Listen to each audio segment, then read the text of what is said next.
হচ্ছে প্রায় 550। এক একজনের ভাগে খুব বেশি হলো 65,000 70,000 মানুষ পড়ে, আর আমার ভাগেই পড়েছে 4.5 লাখ, ওনার ভাগেও 4.5 লাখ, 4,10,000, তাও তো 4 লাখের উপরে।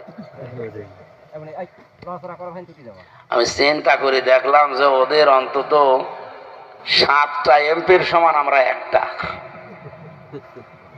তারপরেও তাদের দেশ বাংলাদেশের চাইতে অনেক বড়। আমাদের মাত্র 56,000 বর্গ মাইল কিলোমিটার। এতটুকু একটা দেশের ভেতরে মানুষ আমরা আছি প্রায় 20 কোটি, আর ওরা অত বড় বিশাল দেশে মানুষ মাত্র 6 কোটি। তো সেই হিসাবে ওদের নির্বাচন আর আমাদেরটা কিন্তু এক না। ওদের 60-65,000 মানুষের কাছে এক বছর ধরে 10-12 যাওয়া যায়, আর আমাদের 4.5 লাখের কাছে একবারও যেতে পারছি।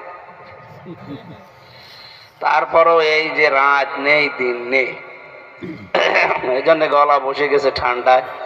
এত কথা বললে গলা আরো তো পারা দরকার, এ তো আর মেশিন না, মেশিনও মনে হয় পারবে না।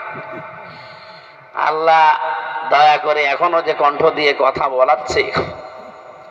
আজকে একটা বিষয় পড়ছিলাম আসার সময়, বিজ্ঞান কোরআনে কারিমের একটা আয়াতের তাফসীর করতে গিয়ে তারা এটা পেয়েছে, খালাকাল ইনসান আল্লামাহুল বায়ান। আল্লাহ বলেন আমি মানুষ বানিয়েছি, আর এদেরকে কথা বলা শিখিয়েছি আমি। এই যে কথা বলা, এ দায়িত্ব পৃথিবীতে আল্লাহ বাদে কেউ দিতে পারে না। এই জন্য মানুষের পেটের ভেতরে যখন মানুষ আমরা আসি মায়ের পেটে, আল্লাহর পক্ষ থেকে আমাদের যে 5টা জিনিস দান করা হয়, তার ভেতরে বাক শক্তি একটা। ওয়াজআলা লাকুমুস সামআ ওয়াল আবসারা ওয়াল আফইদা ইলা আখির আয়াত। সূরা নাহলের 78 নম্বর আয়াতে আছে, 14 নম্বর পারা, 14 নম্বর পৃষ্ঠা, এই 14 নম্বর লাইনে আছে।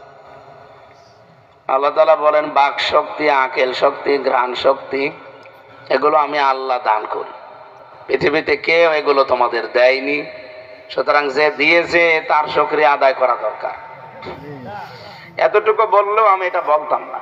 আশ্চর্য হয়েছি, বিজ্ঞান এখন কম্পিউটার দিয়ে দেখাচ্ছে যে মানুষ একটা কথা বলে, এই কথাটা এই যে গলা কয়েক ইঞ্চি জায়গা, এই 4 ইঞ্চি না, এতটুকু জায়গা দিয়ে 27টা ধাক্কা লাগার পরে কথাটা তৈরি হয়। আপনি চিন্তা করতে পারেন, 27টা ধাক্কা লাগার পরে একটা কথা তৈরি হচ্ছে। আর কোরআন হাদিসের ব্যাখ্যা বলছে প্রত্যেক